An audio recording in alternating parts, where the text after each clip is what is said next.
नमस्कार दोस्तों, स्वागत है आप सभी का हमारे YouTube चैनल तत्काल एजुकेशन पे। दोस्तों उम्मीद करते हैं आप सभी बहुत अच्छे होंगे, आपकी तैयारी भी काफी जबरदस्त तरीके से चल रही होगी। दोस्तों आज हम आप लोगों के लिए रीजनिंग के 15 अति महत्वपूर्ण प्रश्न के बारे में इस वीडियो में बताएंगे जो कि SSC, railway, group D, NTPC या किसी स्टेट एग्जाम की तैयारी कर रहे हैं। इस टाइप के प्रश्न हमेशा परीक्षाओं में पूछे जाएंगे। दोस्तों ये पार्ट नंबर कौन सा 17 है, पार्ट नंबर 16 नहीं देखें तो आप वीडियो सेक्शन में जाके देख सकते हैं। चलिए दोस्तों पहला प्रश्न देख लेते हैं। दोस्तों पहला प्रश्न है, इसमें देखिए नीचे दिए गए विकल्पों में से संबंधित अक्षरों का चयन करें। देखिए नीचे यहाँ पर आपको एक संबंधित अक्षर दिया है, यहाँ पर VMR जो है ना, यहाँ पर आपको ZIS समेत है। ठीक उसी प्रकार से बताना है कि AKT जो है ना, इस विश्वनाचक के चिन्ह पर इन चार समय से किसे समेत होगा। देखिए तो यहाँ पर सबसे पहले प्रश्न को समझते हैं इसमें बोलकर, ठीक है ना। देखिए यहाँ पर क्या बोल रहा है, ये बोल रहा है यहाँ पर देखिए देखिए VMR जो है ना, यहाँ पर ZS यानी ZIS समेत है। ठीक है उसी प्रकार से यहाँ पर AKT को बताना है। ठीक है देखिए तो सबसे पहले क्या देखते हैं, यहाँ पर ध्यान से देखिए, यहाँ पर आपको भी जो है ना, भी से क्या लिख रहे हैं, ये आपको Z हो रहा है। ठीक है और Z ले क्या हो रहा है, यहाँ पर आपको I हो रहा है। ठीक है ना, I से क्या हो रहा है, यहाँ पर आपको A से हो रहा है। ठीक है A से हो रहा है। अब देखिए यहाँ पर ध्यान से देखिएगा, यहाँ पर भी से क्या लिख रहे हैं, तो भी से यहाँ पर आपको क्या लिख रहे हैं, तो भी से Z लिख रहे हैं। तो भी में अगर 4 को जोड़ देंगे ना तो कितना गया, ये Z आ जाएगा। उसी प्रकार से देखिए M दिख रहा है, M से क्या लिख रहे हैं, यहाँ पर आपको I लिख रहे हैं। तो M में अगर 4 को माइनस कर देते हैं, कितना करते हैं, 4 को माइनस करेंगे, हाँ 4 को माइनस कर देंगे तो यहाँ पर I आ जाएगा। ठीक है ना, उसी प्रकार से यहाँ पर आपको R दिख रहा है, R से क्या लिख रहे हैं, एस लिख रहे हैं। तो R में भी क्या करते हैं, -1 करेंगे। ठीक है माइनस प्लस नहीं, हाँ इसमें क्या करेंगे, 1 को जोड़ देंगे, यानी R में जब 1 को जोड़ेंगे तो एस आता है, यहाँ पर 1 को जोड़ना होगा। ठीक है ना, उसी प्रकार से यहाँ पर दूसरा में भी रखेंगे। ठीक है देखिए दूसरा में क्या करते हैं, यहाँ पर ए दिख रहा है, ए में क्या करते हैं ना, ए में 4 को जोड़ देते हैं। ठीक है जब ए में 4 को जोड़ देंगे तो यहाँ पर क्या आ जाएगा, ये ई आ जाएगा। ठीक है ये आ गया। उसी प्रकार से यहाँ पर के दिख रहा है, के में भी क्या करते हैं, हाँ के में 4 को माइनस करेंगे। जब के में 4 को माइनस करेंगे तो यहाँ पर कितना आ जाएगा, ये जी आ जाएगा। ठीक है ना, अब यहाँ पर टी दिख रहा है, टी में भी क्या करते हैं, यहाँ पर आपको 1 को प्लस करेंगे। ठीक है ना, टी में भी 1 को जोड़ेंगे तो टी के बाद में क्या आता है, ई आता है। यहाँ पर क्या गया, ई आ गया। यानी इस प्रश्नार्थक चिन्ह पर कौन सा अक्षर भरा जाएगा। देखिए EGU, तो EGU को देखते हैं किस ऑप्शन दिख रहे हैं, EGU ऑप्शन नंबर यहाँ पर आपको डी में दिख रहा है, यानी ऑप्शन नंबर डी आपका सही हो जाएगा। दोस्तों मैं उम्मीद करता हूँ इस प्रश्न को भी आप अच्छे तरह से समझ पाओगे। नेक्स्ट प्रश्न देख लेते हैं। दोस्तों दूसरा प्रश्न है, इसमें देखिए नीचे दी गई श्रृंखला श्रेणी में प्रश्नार्थक चिन्ह के स्थान पर कौन सी संख्या आएगी। देखिए नीचे यहाँ पर आपको एक श्रृंखला दिया है, इन श्रृंखला बताना है कि इस प्रश्नार्थक के चिन्ह पर इन 4 ऑप्शन में से कौन सी संख्या यहाँ पर भरा जाएगा। देखिए यहाँ पर सबसे पहले ध्यान से देखते हैं कि श्रृंखला किस प्रकार से चल रहा है। ठीक है देखिए यहाँ पर आपको 27 लिखा हो रहा है, 51 हो रहा है, 51 से 75 हो रहा है, 75 से 99 हो रहा है, 99 से 123 हो रहा है, 123 से आपको अगला संख्या ज्ञात करना है। देखिए इन श्रृंखला को ध्यान से देखने के बाद में हमको क्या दिख रहा है, हमको यही दिख रहा है कि 27 लेकर 51 रहा है। तो अगर 27 में अगर 24 को जोड़ देते हैं 51 आ जाएगा, और 51 से क्या लिख रहे हैं, 75 लिख रहे हैं। तो 51 में भी 24 को जोड़ देंगे 75 आ जाएगा, और 75 से क्या लिख रहे हैं, 99 लिख रहे हैं। तो 75 में भी क्या करते हैं, 24 को जोड़ देंगे 99 आ जाएगा, और 99 से क्या लिख रहे हैं, 123 लिख रहे हैं। तो 99 में भी यहाँ पर आपको 24 को जोड़ेंगे 123 आ जाएगा। उसी प्रकार से यहाँ पर आपको 123 में भी क्या करेंगे, यहाँ पर 24 को जोड़ेंगे। जब 123 में 24 को जोड़ेंगे ये कितना आ जाएगा, देखिए 4 3 कितना आ गया, 7 आ गया, और 2 2 कितना आ गया, 4 आ गया, और यहाँ पर कितना 1 आ गया, यानी 147 आ जाएगा। तो 147 को देखते हैं किस ऑप्शन दिख रही है, तो ऑप्शन नंबर ए में दिख रहा है, यानी ऑप्शन नंबर ए आपका सही हो जाएगा। दोस्तों उम्मीद करता हूँ इस प्रश्न को भी आप अच्छे तरह से समझ पाओगे। नेक्स्ट प्रश्न देख लेते हैं। दोस्तों तीसरा प्रश्न है, इसमें देखिए आकाश अपनी कक्षा में ऊपर से 45वें और नीचे से 27वें स्थान पर है, तो उसकी कक्षा में कुल कितने विद्यार्थी हैं आपको इसी को बताना है। देखिए यहाँ पर क्या करते हैं, सबसे पहले प्रश्न को समझते ही से बोलकर, ठीक है ना। देखिए यहाँ पर क्या बोल रहा है कि आकाश है जो अपनी कक्षा में ऊपर से क्या है, 45वें है, और नीचे से 27वें स्थान पर है, तो उसकी कक्षा में कुल विद्यार्थी को संख्या को बताना है। ठीक है ना, देखिए तो यहाँ पर क्या करिएगा, वीडियो को रोककर खुद अपने आप से बनाने का कोशिश करिएगा, और 15 प्रश्न में से अपने कितने प्रश्न सही किए हैं वीडियो को लास्ट में कमेंट में जरूर बताइएगा। और इस चैनल पर पहली बार आए तो चैनल को सब्सक्राइब कर बेल आइकन घंटी के ऊपर ही जरूर कर लीजिए, क्योंकि सबसे पहले इस तरह क्लास आपको मिलता रहे। ठीक है देखिए यहाँ पर आपको सबसे पहले ध्यान से देखें ना, जो आकाश है अपनी कक्षा में ऊपर से क्या है, 45वें स्थान पर है। ठीक है और नीचे से क्या दिख रहा है, ये 27वें स्थान पर है। तो यहाँ पर आपको ये 27वें स्थान पर रख लेंगे। बोल रहा है कि उसकी कक्षा में कुल कितने विद्यार्थी, जब कुल विद्यार्थी पूछेगा ना, उसकी कक्षा में कुल विद्यार्थी पूछेगा, तो इन दोनों का आपस में क्या करते हैं, जोड़ते हैं और -1 कर लेंगे। ठीक है ना। इसको जोड़ेंगे तो कितना गया, ये 72 आ गया, और 72 में से एक माइनस करेंगे तो कितना आ जाएगा, ये 71 आ गया। यानी उसकी कुल कक्षा में कितने विद्यार्थी हैं, तो 71 को है। 71 को देखते हैं किस ऑप्शन में दिख रही है, तो ऑप्शन नंबर यहाँ पर आपको डी में दिख रहा है, यानी ऑप्शन नंबर डी आपका सही हो जाएगा। दोस्तों मैं उम्मीद करता हूँ इस प्रश्न को भी आप अच्छी तरह से समझ पाओगे। नेक्स्ट प्रश्न देख लेते हैं। दोस्तों 4 नंबर प्रश्न, इसमें देखिए यदि संख्या यहाँ पर 64 है और 37,585 के प्रत्येक विषम अंक में 1 जोड़ा जाए तथा प्रत्येक सम अंक में 2 घटाई जाए तो इस प्रकार बनी नई संख्या में कितने अंक 1 से अधिक बार आएंगे। देखिए यहाँ पर सबसे पहले प्रश्न को समझिए, इसमें बोलकर है, ठीक है ना। देखिए यहाँ पर क्या बोल रहा है, ये बोल रहा है कि यदि संख्या, यहाँ पर आपको एक संख्या दी है, इन संख्या में बोल रहा है कि विषम अंक में 1 को जोड़ देंगे और सम संख्या में 2 को घटा देंगे। घटाने के बाद में जो नई संख्या बनेगा तो यहाँ पर कितने, जो नई संख्या है ना 1 से अधिक बार कितने संख्या है आपको आएगा, आपको इसी को बताना है, ठीक है ना। देखिए यहाँ पर सबसे पहले क्या करते हैं, संख्या को लिखते हैं, ठीक है ना। यहाँ पर संख्या दिया क्या दिए, देखिए यहाँ पर आपको 64 दिख रहा है और फिर यहाँ पर 37 दिख रहा है, ठीक है ना। 64 हो गया, 37 हो गया और 500 ये 85 हो गया, ये संख्या हो गया। अभी संख्या बोल रहा है कि देखिए विषम अंक में 1 जोड़ा जाए, तो विषम संख्या क्या दिख रहा है, ई दिख रहा है, इसमें 1 को जोड़ देंगे, ठीक है, ये 4 आ गया। इसमें भी क्या करते हैं, 1 को जोड़ते हैं क्योंकि ये विषम संख्या है, 8 आ गया।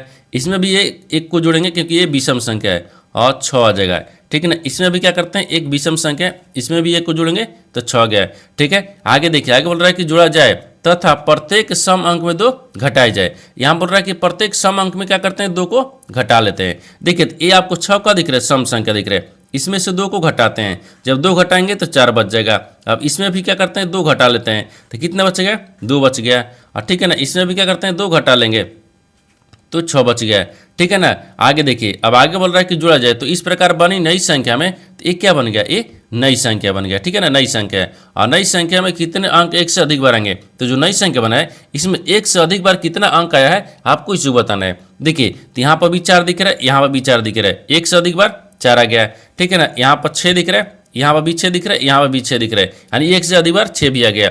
देखिए तो यहाँ पर आपको 4 और 6 दिख रहा है, यानी 2 ऐसी संख्या है जो 1 से अधिक बार है। कितने अंक है, 2 को। तो यहाँ पर 2 को देखते हैं किस ऑप्शन दिख रही है, तो ऑप्शन नंबर यहाँ पर आपको डी में दिख रहा है, यानी ऑप्शन नंबर डी आपका सही हो जाएगा। दोस्तों मैं उम्मीद करता हूँ इस प्रश्न को भी आप अच्छी तरह से समझ पाओगे। नेक्स्ट प्रश्न देख लेते हैं। दोस्तों 5वां प्रश्न है, इसमें देखिए नीचे दी गई श्रृंखला को देखिए और उसके बाद दिए गए प्रश्न का उत्तर दीजिए। गिनती केवल बाएं से दाएं की जानी चाहिए। और यहाँ पर देखिए, यहाँ पर आपको एक श्रृंखला दी है, इन श्रृंखला बताना क्या है, आपको यहाँ से पूछा है कि ऐसे कितने विषम संख्या हैं जिनमें के, बोल रहा है कि जिनके ठीक पहले एक सम संख्या तथा और ठीक बाद भी एक सम संख्या है। देखिए यहाँ पर सबसे पहले प्रश्न को समझते हैं, इसमें बोलकर, ठीक है ना। देखिए यहाँ पर क्या बोल रहा है, ये बोल रहा है कि नीचे दी गई श्रृंखला, ठीक है, श्रृंखला को देखिए और उसके बाद दिए गए प्रश्न का उत्तर दीजिए और गिनती केवल बाएं से दाएं की जानी चाहिए। यानी इसका कहने का मतलब है कि यहाँ पर आपको एक श्रृंखला दी है, इन श्रृंखला में आपको बताना क्या है, सवाल देखिए यहाँ से पूछ रहा है, ठीक है ना। देखिए यहाँ से पूछ रहा है कि ऐसे कितने विषम संख्या हैं, तो यहाँ पर रखते हैं विषम को रखते हैं, ठीक है ना। ये विषम और संख्या दिख रहा है, ठीक है, विषम संख्या, यानी इन श्रृंखला में आपको बताना है कि ऐसे कितने विषम संख्या जिनके ठीक पहले एक सम संख्या है, जिनके पहले क्या दिख रहा है, एक सम संख्या आ गया, ठीक है ना, ये सम संख्या है। और तथा ठीक बाद भी एक सम संख्या है, बाद में भी क्या दिख रहा है, एक सम संख्या दिख रहा है, सम संख्या दिख रहा है, सम संख्या हो गया। यानी इसका कहने का मतलब वही होगा कि देखिए इन आपको श्रृंखला बताना है कि ऐसे कितने यहाँ पर विषम संख्या है, ठीक है ना, जिनके पहले विषम संख्या है, जिनके बाद विषम संख्या है, ठीक है। देखिए यहाँ पर सबसे पहले विषम संख्या को देखते हैं। देखिए और इधर कहीं विषम संख्या दिख रहा है, ये 7 दिख रहा है, 7 दिख रहा है, 7 के पहले भी सम संख्या, 7 के बाद भी सम संख्या, 1 दिख गया, ठीक है ना। यहाँ पर आपको 1 को रखते हैं और देखिए यहाँ पर पहले इसको हटाते हैं, ठीक है ना। देखिए यहाँ पर आपको देखिए 7 दिख रहा है, 7 के पहले भी सम संख्या, इसके बाद भी एक सम संख्या है, ठीक है। अब आगे देखिए, आगे कहीं और देखते हैं, ठीक है ना। देखिए यहाँ पर आपका दिख रहा है सबसे, हाँ देखिए इन क्या दिख रहा है, 9 आपको विषम संख्या दिख रही है, इसके पहले भी सम संख्या, इसके बाद भी सम संख्या है, ठीक है। और इसमें कहीं दिख रहा है सम संख्या, फिर बाद में, यानी दोनों तरफ सम संख्या होना चाहिए, बीच में विषम संख्या होना चाहिए, ये नहीं दिख रहा है, ठीक है। 2 ये को दिख रहा है, यानी क्या दिख रहा है, 2 दिख रहा है, यानी 2 ऐसी विषम संख्या है जिनके पहले भी संख्या है, जिनके बाद भी संख्या है, यानी सम संख्या है। तो यहाँ पर 2 को दिख रहा है, तो 2 को देखते हैं किस ऑप्शन दिख रही है, तो ऑप्शन नंबर यहाँ पर आपको ए में दिख रहा है, यानी ऑप्शन नंबर ए आपका सही हो जाएगा। दोस्तों मैं उम्मीद करता हूँ इस प्रश्न को भी आप अच्छी तरह से समझ पाओगे। नेक्स्ट प्रश्न देख लेते हैं। दोस्तों 6वां प्रश्न, इसमें देखिए 5 व्यक्ति यानी ए बी सी डी ई एक और पंक्ति में उत्तर की ओर अभिमुख होकर बैठे हुए हैं, यानी ए और बी के बीच में केवल दो व्यक्ति बैठे हैं, डी और ई के बीच में बैठा है। ठीक है, तो ए के बाएं से दूसरे स्थान पर ई बैठा है, तो पंक्ति के सबसे बाएं छोर पर कौन बैठा है आपको इसी को बताना है। देखिए यहाँ पर सबसे पहले प्रश्न को समझते हैं, इसमें बोल कर, ठीक है ना। देखिए यहाँ पर क्या बोल रहा है, ये बोल रहा है कि 5 व्यक्ति है जो कि A B C D E F है, यानी एक पंक्ति में उत्तर की ओर अभिमुख होकर बैठे हुए हैं। तो सबसे पहले 5 व्यक्ति को बैठाते हैं, यानी 1 हो गया, 2 हो गया, 3 हो गया, 4 हो गया, ये 5 हो गया, उत्तर की तरफ मुंह करके बैठे हुए। देखिए इधर क्या होता है, ये बाएं होता है, ठीक है ना, इधर क्या होता है, ये दाहिने होता है, ये दाहिने होता है। आगे बोल रहा है कि देखिए, ठीक है, और ए और बी के बीच में केवल 2 व्यक्ति बैठे हैं, यानी ए और बी के बीच में 2 व्यक्ति बैठे हैं। तो मान लीजिए यहाँ पर क्या रखते हैं, ए को रखते हैं, यहाँ पर क्या रखते हैं, बी को रखते हैं, इन दोनों के बीच में 2 व्यक्ति बैठे हैं। ठीक है, आगे बोल रहा है कि डी और ई के बीच बी बैठा है, लेकिन डी जो है ना, डी और ई के बीच में क्या बैठा है, बी बैठा है, तो बी इधर बैठा है, यानी बी हो गया, इसके दोनों के बीच में बैठा है, तो यहाँ पर डी और ई के बीच में बैठा है, तो डी यहाँ पर रखेंगे, ई को यहाँ पर रखेंगे, इन दोनों के बीच में बैठ गया।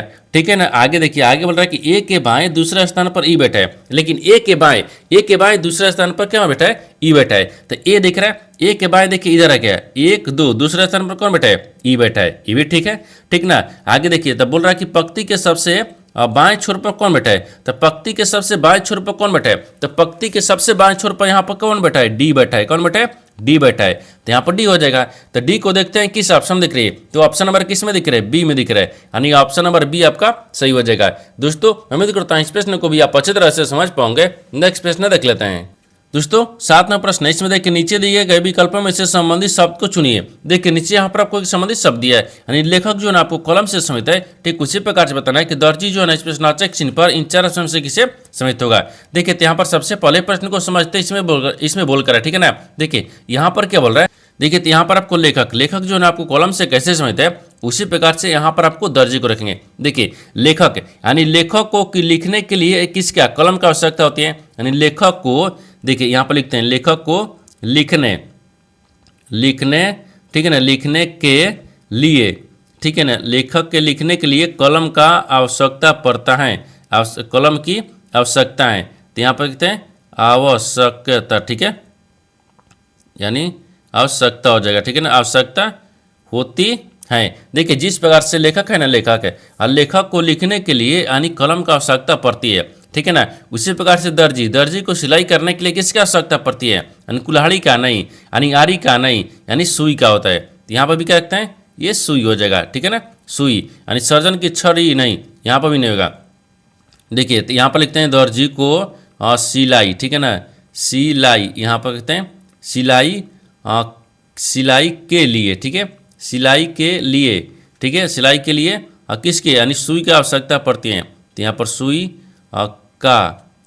की आवश्यकता लिखते हैं, ठीक है, यानी आवश्यकता, ठीक है, होती है, ठीक है ना, यानी होती हैं। देखिए जिस प्रकार से लेखक है ना, लेखकों को लिखने के लिए कलम की आवश्यकता पड़ती है, उसी प्रकार से दर्जी को यानी दर्जी को सुई यानी सिलाई करने के लिए किसका, सुई की आवश्यकता पड़ती है, तो यहाँ पर सुई हो जाएगा। तो सुई को देखते हैं किस ऑप्शन में दिख रहा है, तो ऑप्शन नंबर यहाँ पर आपको सी में दिख रहा है, यानी ऑप्शन नंबर सी आपका सही हो जाएगा।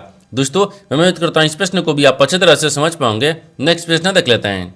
दोस्तों 8वां प्रश्न, इसमें देखिए 7 डिब्बे MNOPQRS, ठीक है, एक के ऊपर एक रखे गए हैं, लेकिन और जरूरी नहीं है कि वे इसी क्रम में रखे हो, ठीक है। एस के नीचे केवल 2 डिब्बे रखे गए हैं, यानी क्यू के ऊपर केवल एक डिब्बा रखा गया है, यानी क्यू और पी के बीच में केवल एक डिब्बा रखा गया है, और आर एन के ठीक ऊपर रखा गया है। तो ओ और एम के बीच कितने, देखिए किसी एक स्थान पर रखा गया है, तो एम और आर के बीच में कितने डिब्बे रखे गए हैं आपको इसी को बताना है। देखिए तो यहाँ पर सबसे पहले प्रश्न को समझते हैं, इसमें बोलकर, ठीक है ना। देखिए यहाँ पर क्या बोल रहा है, ये बोल रहा है कि 7 को डिब्बा दे, ठीक है। यहाँ पर क्या दिया है, यहाँ पर आपको बोल रहा है कि 7 डिब्बे है, जो कि MNRST, ठीक है ना, यहाँ पर एक के ऊपर एक रखे गए हैं, और ये जरूरी नहीं कि इसी क्रम में रखा हुआ, ठीक है। तो सबसे पहले देखिए 7 को डिब्बा यहाँ पर रखते हैं, ठीक है ना। देखिए यहाँ पर 7 को डिब्बा रखते हैं, और यहाँ पर 1 2 3 4 5 तो हो गया, यानी 5 के बाद में यहाँ पर 6 रखते हैं, ठीक है ना। देखिए यहाँ पर आपको 6 रख लेंगे, ठीक है। तो कितना आ जाएगा, देखिए 1 2 3 4 5 6 7, हाँ 7 को आ गया, ठीक है। ये 7 को हो गया। तो यहाँ पर 7 रखते हैं, यहाँ पर 6 रखेंगे, ये 5 हो गया, ये 4 हो गया, और ठीक है ना, ये 3 हो गया, ये 2 हो गया, ये 1 हो गया। ठीक है, तो मान लीजिए इसको क्या रखते हैं, एक क्रम रखते हैं। ठीक है ना, एक क्रम हो गया, यानी क्रम संख्या दिखते हैं। ठीक है, अब इसको क्या रखते हैं, ये डिबा दिखते हैं, इसको और डिबा हो गया। ठीक है ना, ये डिबा हो गया। ठीक है, यहाँ पर डिबा हो गया, एक क्रम हो गया। ठीक है, अब यहाँ पर देखिए इसको क्या रखते हैं, ये नीचे रहेगा। जब ये नीचे रहेगा ना, तो ये नीचे हो गया, तो यहाँ पर क्या हो जाएगा, ये यानी ऊपर हो गया। ठीक है ना, ये ऊपर हो जाएगा। अब देखिए इसको ध्यान से देखिए, अब आगे क्या बोल रहा है कि एस के नीचे केवल 2 डिब्बे रखे गए हैं, लेकिन एस के नीचे केवल 2 डिब्बे रखे गए हैं। एस के नीचे 2 डिब्बे रखे गए, लेकिन एस को कहाँ रख रहा है ये तो नहीं पता है ना। एस के नीचे 2 डिब्बे रखे गए, यानी एस के नीचे, तो मान लीजिए हाँ एस को यहाँ पर रखते हैं, एस के नीचे क्या है, 2 डिब्बे हैं। ठीक है, आगे देखिए, आगे बोल रहा है कि यहाँ पर क्यू के ऊपर 1 डिब्बा रखा गया है, लेकिन क्यू के ऊपर 1 डिब्बा रखा गया है। तो यहाँ पर आपको क्यू को रखते हैं, क्यू के ऊपर क्या हो गया, 1 डिब्बा हो गया। यहाँ भी ठीक है। आगे देखिए, आगे बोल रहा है कि क्यू और पी के बीच केवल 1 डिब्बा रखा गया है। तो क्यू और पी के बीच में, तो क्यू हो गया और यहाँ पर पी हो गया, इन दोनों के बीच में कितने, 1 डिब्बा रखा गया है, जो कि यहाँ पर आपको 1 डिब्बा रखा गया है। ठीक है ना, आगे देखिए, आगे बोल रहा है कि आर एन के ठीक ऊपर रखा गया है, लेकिन आर जो है वो एन के ऊपर रखा गया है। तो आर जो है ना वो एन के ऊपर है, तो एन को मान लीजिए यहाँ पर रखते हैं, आर को यहाँ पर रख लेते हैं, यानी एन जो है ना, एन के ऊपर कौन हो गया, आर हो गया। यहाँ भी ठीक है। आगे देखिए, आगे बोल रहा है कि ओ एम के नीचे किसी एक स्थान पर रखा गया है, लेकिन ओ जो है ना वो एम के नीचे किसी एक स्थान पर रखा गया है। तो मान लीजिए यहाँ पर एम को रख लेते हैं, एम के नीचे क्या आ गया, किसी एक स्थान पर ओ को रख लिए।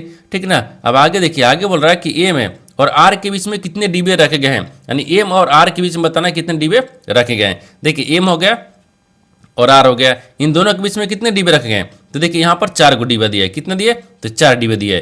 तो 4 को देखते हैं किस ऑप्शन दिख रहे हैं, तो ऑप्शन नंबर यहाँ पर आपको बी में दिख रहा है, यानी ऑप्शन नंबर बी आपका सही हो जाएगा। दोस्तों मैं उम्मीद करता हूँ इस प्रश्न को भी आप अच्छे तरह से समझ पाओगे। नेक्स्ट प्रश्न देख लेते हैं। दोस्तों 9वां प्रश्न है, इसमें देखिए उस वेन आरेख का चयन करें जो दिए गए वर्गों के बीच संबंध को सर्वोत्तम रूप से दर्शाता है। देखिए नीचे यहाँ पर आपको 3 शब्द दिए है, इन तीनों शब्द को बताना कि आपस में कैसे समित है और इन 4 वेन डायग्राम में से कौन सा वेन डायग्राम बनेगा, आपको इसी को बताना है। ठीक है ना, देखिए यहाँ पर सबसे पहले ध्यान से देखते हैं कि तीनों शब्द में से कॉमन कौन सा मिल रहा है। ठीक है ना, देखिए यहाँ पर आपको गर्मी दिया है, मौसम दिया है और मेघाच्छन्न दिया है। तो सबसे कॉमन इसमें क्या दिख रहा है, तो सबसे कॉमन यहाँ पर मौसम दिख रहा है।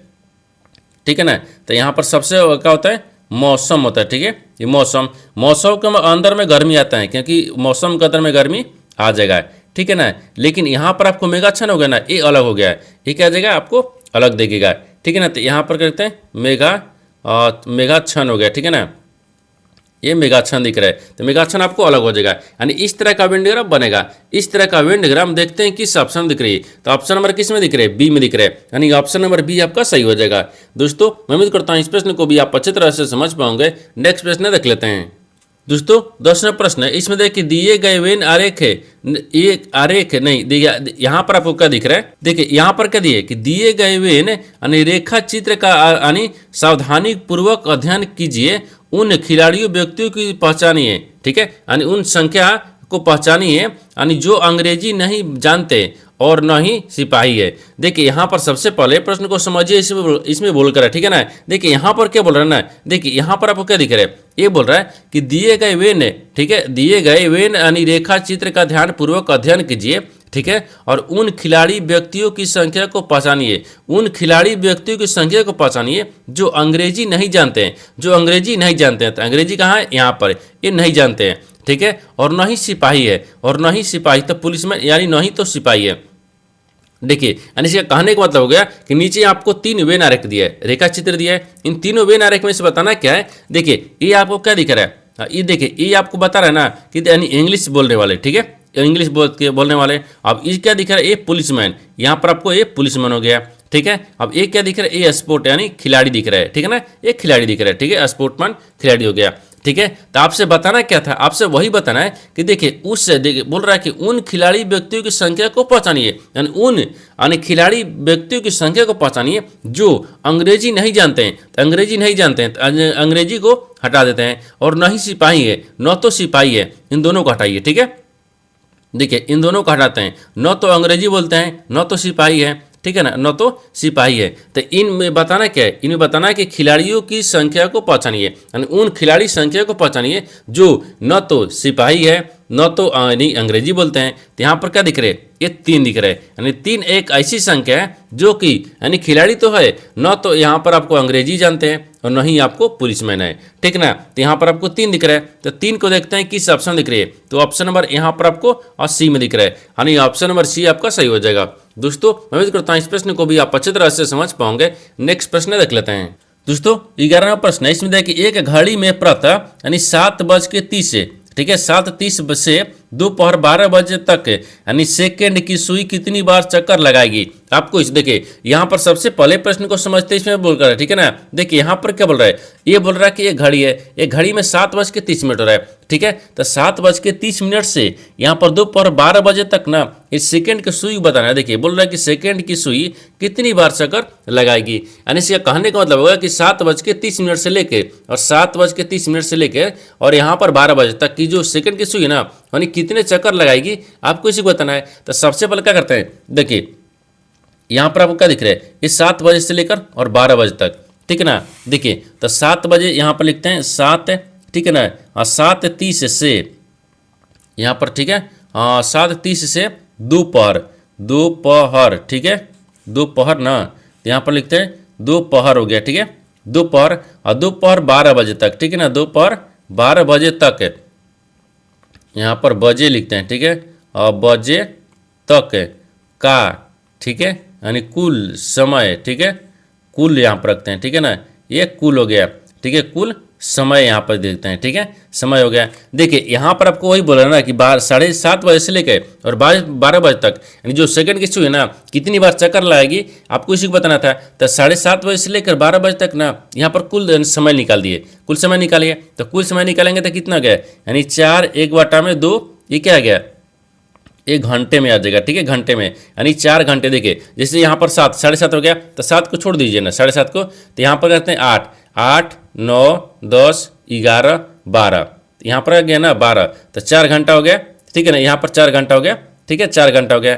अब 4 घंटा फिर यहाँ पर आधा लिया है यानी 7:30 लिया है, ठीक हो गया। तो कितना गया, यानी 4 में यानी 2 हो जाएगा, ठीक है, 1 घंटा में आ गया। अब इसको हम क्या करेंगे, थोड़ा सा चेंज करेंगे, ठीक है ना। अब इसको क्या करेंगे, चेंज करेंगे। तो चेंज कैसे करेंगे, देखिए यानी 4 दूनी 8 1 9, 9 में कितना गया, 2 घंटा हो गया, ठीक है। अब आपको बोल रहा है 2 घंटे हो गया। अब यहाँ पर क्या इतना दिख रहा है। अब इसको क्या करेंगे, 60 से गुना करेंगे क्योंकि यहाँ पर हमको घंटा लाना है, ठीक है ना। 60 से गुना करेंगे, जब 60 से गुना कर लेंगे यहाँ पर कितना गया, यहाँ पर 60 से गुना करने के बाद में तो इसमें क्या करते हैं, अब 20 3 60 हो गया, यहाँ पर 20 कर लेंगे, ठीक है ना, और 9 3 27 आ गया, यहाँ पर कितना आ गया, 270 आ गया, ठीक है, 270 आ गया। तो 270 क्या आ गया, ये मिनट में आ गया, ठीक है ना, ये मिनट में हो गया। लेकिन यानी 270 मिनट में आ गया। जब ये 270 मिनट में आ गया तो बोल रहा है कि 270 मिनट में ना, यानी देखिए यानी सेकेंड की सुई 270 बार चक्कर लगाएगी, ठीक है। तो जैसे यहाँ पर 270 दिख रहा है, 270 मिनट है ना, 270 मिनट 270 मिनट में, ठीक है, में सेकेंड, ठीक है, सेकेंड यानी सेकेंड की, हाँ सेकेंड की सुई, ठीक है ना, सेकेंड की सुई ये 270 चक्कर लगाएगी, ठीक है। तो यहाँ पर चक्कर को रखते हैं, ठीक है ना, ये चक्कर हो गया, ठीक है, चक्कर लगाएगी यानी 270 चक्कर लगाएगी, ठीक है ना। 270 मिनट हो गया था, 270 मिनट में 270 बार चक्कर लगाएगी। तो 270 को देखते हैं किस ऑप्शन में दिख रही है। तो ऑप्शन नंबर यहाँ पर आपको सी में दिख रहा है, यानी ऑप्शन नंबर सी आपका सही हो जाएगा। दोस्तों मैं उम्मीद करता हूँ इस प्रश्न को भी आप अच्छी तरह से समझ पाओगे। नेक्स्ट प्रश्न देख लेते हैं। दोस्तों 12वां प्रश्न है, इसमें कथनों को पढ़े और दिए गए विकल्पों में से निष्कर्ष को चुने। देखिए नीचे यहाँ पर आपको एक कथन दिया है और निष्कर्ष दिया है। कथन के आधार पर डायग्राम को बनाते हैं, निष्कर्ष के आधार पर प्रश्न को सोल्व करते हैं। तो यहाँ पर सबसे पहले ध्यान से देखते हैं कथन बोलकर है, ठीक ना, इसके आधार पर डायग्राम को बनाते हैं। देखिए यहाँ पर बोल रहा है कि कुछ बाल क्या है, नाखून है। जो कुछ बाल है ना, तो मान लीजिए यहाँ पर बाल को रखते हैं, कुछ बाल क्या दिख रहा है, ये नाखून दिख रहा है, तो नाखून हो गया, ठीक है। कुछ बाल क्या है, नाखून है। आगे बोल रहा है कि सभी यहाँ पर नाखून दांत हैं, लेकिन सभी जो नाखून है ना वो दांत है, तो यहाँ पर आपको दांत रख लेंगे, ठीक है। ये तो कथन बोल रहा है, कथन के आधार पर डायग्राम को बना दिए, लेकिन निष्कर्ष क्या बोल रहा है, इसके आधार पर ही प्रश्न को सोल्व करेंगे, ठीक ना। देखिए तो निष्कर्ष क्या दिख रहा है, निष्कर्ष बोल रहा है पहला में कि कुछ बाल दांत है। हाँ कुछ जो बाल है ना, देखिए ये बाल दिख रहा है, ये कुछ बाल दिख रहा है, ये आपको दांत में दिख रहा है, ये सही बोल रहा है, ठीक है ना। दूसरा देखिए, दूसरा बोल रहा है कि यहाँ पर आपको सभी दांत नाखून है। सभी जो दांत है ना वो नाखून है, सभी जो दांत है वो नाखून है। सभी दांत के अंदर में थोड़े नाखून दिख रहे हैं, यानी सभी दांत क्या है, नाखून है। यानी सभी दांत के नहीं, सभी नाखून के अंदर में दांत है ये बोल रहा है, नहीं ये गलत बोल रहा है। सभी दांत के अंदर में नाखून है, नाखून के अंदर में दांत नहीं है, ठीक है ना, ये गलत बोल रहा है। तो यहाँ पर क्या हो जाएगा, यानी केवल निष्कर्ष 1 अनुसरण करते हैं। ऑप्शन नंबर यहाँ पर बी में दिख रहा है, यानी केवल निष्कर्ष 1 अनुसरण करते हैं, यानी ऑप्शन नंबर यहाँ पर आपको बी हो जाएगा, यानी ऑप्शन नंबर बी आपका सही हो जाएगा। दोस्तों उम्मीद करता हूँ इस प्रश्न को भी आप अच्छी तरह से समझ पाओगे। नेक्स्ट प्रश्न देख लेते हैं। दोस्तों 13वां प्रश्न है, इसमें देखिए एक नया अपार्टमेंट खरीदने के लिए यानी श्रेता ने, ठीक है ना, श्रेता ने 4% वार्षिक साधारण ब्याज पर यानी पर 39 महीने के लिए यानी देखिए 99,55,000, ठीक है ना, उधार लिया, ठीक है, इतना उधार लिया है, उसे कितना ब्याज अदा करना होगा। देखिए यहाँ पर सबसे पहले प्रश्न को समझते इसमें बोल रहा है, ठीक है। देखिए यहाँ पर क्या बोल रहा है, ये बोल रहा है कि एक नया अपार्टमेंट खरीदने के लिए, जिसे एक नया दिया है, ठीक है, यानी अपार्टमेंट खरीदने के लिए, एक नया अपार्टमेंट खरीदने के लिए श्रेता जो है ना, श्रेता वो 4% वार्षिक ब्याज की दर से लेती है, ठीक है, और समय कितना दिख रही है, तो यानी 39 महीने के तक लेती है, ठीक है ना। यहाँ पर रुपया कितना ले रही है, इतना उधार ले रही है। तो बताना क्या है कि देखिए उसकी ब्याज यानी ब्याज कितना अदा करना होगा आपको इसी को बताना है, ठीक है। देखिए जिससे यहाँ पर आपको इतना मूलधन दे लिया, यहाँ पर आपको दर ले लिया, यहाँ पर समय ले लिया, अब आपको निकालना क्या है, आपको ऐसा ही निकाल देंगे। देखिए यानी साधारण ब्याज, जैसे यहाँ पर कहते हैं एस आई, यानी एस आई बराबर, ठीक है ना, एस आई परसेंटेज बराबर कितना होता है, यानी देखिए टी और आर परसेंटेज होता है, ठीक है ना, और फिर बराबर क्या रखते हैं ए 39, तो टी आर, यानी समय कितना दिए 39 महीना, ठीक है। अब इसमें कितना करेंगे, 12 से भाग करेंगे, क्योंकि यहाँ पर तो 39 है, तो महीने में दिया है, हमको साल में लेने के लिए क्या करेंगे, 12 से भाग करेंगे, फिर गुना कितना दिए, यानी आर का मतलब यहाँ पर क्या दिख रहा है 4%, तो 4 को रख लेंगे, ठीक है ना। अब देखिए तो 4×3 12, यहाँ पर काट लेंगे 4×3 12, और फिर 3 एक मर्त में और तितली के 9 आ गया, यानी 13 आ गया, ठीक है ना। यहाँ पर आपको 13% आ गया, यानी एस आई बराबर कितना गया, 13 आ गया, ठीक है, 13% हो गया। लेकिन ब्याज की राशि पूछा है, ठीक है, तो ब्याज यहाँ पर रखते हैं, ब्याज और की राशि, ठीक है ना, ब्याज की राशि, तो यहाँ पर ब्याज की राशि कितना हो गया, ठीक है। तो ब्याज की राशि देखिए यहाँ पर आपको 99,55, ठीक है ना, 00 है, ठीक है। अब उसमें क्या करें कि 13 से गुना कर देंगे, ठीक है ना, 13 से गुना करेंगे। जब 13 से यहाँ पर गुना कर लेंगे ना, तो यहाँ पर कितना आ जाएगा, देखिए यहाँ पर 12,94,15, ठीक है, 12,94 ये 15 गया, इतना रुपया आ गया, ठीक है। तो आपसे वही बोला है कि कितना अदा करना पड़ेगा उसको ब्याज। देखिए तो 12,94 और 15, ठीक है ना, तो 12,900 नहीं 12 इकाई दाएँ सैकड़ा हज़ार लाख, यानी देखिए 1,29,415 इसको यानी अदा करना होगा। तो यहाँ पर देखते हैं कि 12,94 15 किस ऑप्शन दिख रहे हैं, तो 12,94 15 ऑप्शन नंबर डी में दिख रहा है, यानी ऑप्शन नंबर डी आपका सही हो जाएगा। दोस्तों मैं उम्मीद करता हूँ इस प्रश्न को भी आप अच्छी तरह से समझ पाओगे। नेक्स्ट प्रश्न देख लेते हैं। दोस्तों 14वां प्रश्न है, इसमें देखिए 2 आदमी किसी कार्य को 2 दिन में कर सकते हैं, यानी कितने आदमी इस कार्य को 1 दिन में करेंगे। देखिए यहाँ पर सबसे पहले प्रश्न को समझते हैं, इसमें बोलकर है, ठीक है ना। देखिए यहाँ पर क्या बोल रहा है, ये बोल रहा है ना कि देखिए 2 आदमी किसी कार्य को 2 दिन में कर सकते हैं, यानी कितने आदमी इस कार्य को 1 दिन में करेंगे। देखिए ये सवाल आप सोचिएगा कि इतने आसान क्यों ला रहे हैं। देखिए ये आपको जो ग्रुप डी 2025 में एग्जाम हुआ है उसमें से ही आपको ये प्रश्न है, ठीक ना, इस तरह का भी आपको सवाल पूछता है, ठीक है ना। देखिए यहाँ पर आपको क्या दिख रहा है, प्रश्न को समझ लीजिए। इसमें देखिए क्या बोल रहा है, 2 आदमी किसी कार्य को 2 दिन में करते हैं, 2 आदमी है किसी काम को 2 दिन में करते हैं। तो जब इसी आदमी है ना, बोल रहा है कि कितने आदमी जो है इस कार्य को कितने दिन में 1 दिन में करेंगे, कितने आदमी थे। तो देखिए तो यहाँ पर सबसे पहले क्या रखते हैं, एक फार्मूला होता है। क्या फार्मूला होता है, देखिए M1 और D1 यानी मैन और दिन दोनों हो गया, ठीक है ना, बराबर यहाँ पर M2 और D2, ठीक है। जैसे देखिए यहाँ पर आपको 1 आदमी है, यहाँ पर 2 आदमी, देखिए 2 आदमी 2 दिन में काम करता है, ठीक है। तो कितने मैन, यानी कि यही पूछा है कितने मैन 1 दिन में काम करता है, ठीक है ना। अब देखिए तो इधर क्या रखते हैं, x रखेंगे, x बराबर 2 दूनी के 4 आ गया, ठीक है ना, यानी x बराबर 4 आ गया तो 4 हो जाएगा, यानी कितना गया 4 आ गया, यानी आदमी की संख्या कितना हो गया 4 हो गया। तो 4 को देखते हैं किस ऑप्शन दिख रही है, तो ऑप्शन नंबर यहाँ पर आपको बी में दिख रहा है, यानी ऑप्शन नंबर बी आपका सही हो जाएगा। दोस्तों मैं उम्मीद करता हूँ इस प्रश्न को भी आप अच्छी तरह से समझ पाओगे। नेक्स्ट प्रश्न देख लेते हैं। दोस्तों 15 प्रश्न है, इसमें देखिए एक संख्या अपने 3/4 से 18 अधिक है, तो उस संख्या ज्ञात कीजिए। देखिए ये भी जो सवाल है ना वो आपको इसी ग्रुप डी में पूछा था, जो 2025 के दिसंबर में एग्जाम हुआ है, ठीक है। देखिए तो यहाँ पर सबसे पहले प्रश्न को समझिए, इसमें बोल रहा है, ठीक है, इसमें क्या बोल रहा है, देखिए एक संख्या जो है एक अपने 3/4 से 18 अधिक है, तो संख्या ज्ञात करना है। मान लीजिए किसी संख्या को, और तो यहाँ पर संख्या रखते हैं, ये क्या रखेंगे, ये संख्या हो गया, संख्या माइनस क्या रखते हैं, संख्या को रखेंगे, ठीक है ना, ये संख्या दिख रहा है, और संख्या माइनस संख्या बराबर नहीं, बराबर यहाँ पर नहीं, गुना करेंगे, कितने बोल रहा है, किसी देखिए बोल रहा है कि एक संख्या अपने संख्या को एक है, यानी यहाँ पर 3/4 से 18 क्या है, अधिक है, तो 18 अधिक है तो 18 को इधर रख लेंगे, ठीक है ना। अब देखिए अब यहाँ पर आपको संख्या दिख रहा है, ये संख्या हो गया, ठीक है ना, संख्या दिखेंगे तो यहाँ पर 1/36 इसको तो 1 में कितना आ गया, 4 आ गया, क्योंकि इसको देखिए इसको ऐसे रखेंगे ना, देखिए यहाँ पर 1 - 4 करेंगे तो 1 बचेगा, और ये 1/18 आ गया, ठीक है, तो इसको 18 रख लेंगे। अब संख्या पूछा है तो संख्या बराबर, तो यहाँ पर आपको भागा में दिया है, इधर क्या करेंगे, गुना में, तो 18 गुने क्या आ गया, 4 आ गया, तो 18 चौक कितना होता है, 72 होता है। तो क्या पूछा है, यानी जो संख्या क्या था, वो संख्या 72 है। तो 72 को देखते हैं किस ऑप्शन में दिख रही है, तो ऑप्शन नंबर बी में दिख रहा है, यानी ऑप्शन नंबर बी आपका सही हो जाएगा। दोस्तों मैं उम्मीद करता हूँ इस प्रश्न को भी आप अच्छी तरह से समझ पाओगे। नेक्स्ट वीडियो में मिलते हैं, तब तक जय हिंद दोस्तों इस चैनल पर पहली बार आए तो चैनल को सब्सक्राइब कर बेल आइकन घंटी को प्रेस जरूर कर लीजिए, क्योंकि सबसे पहले इस तरह क्लास आपको मिलता रहे। और इन सारे प्रश्न का PDF आपको टेलीग्राम पर मिल जाएगा, जो कि इस वीडियो का डिस्क्रिप्शन में लिंक दिया गया है।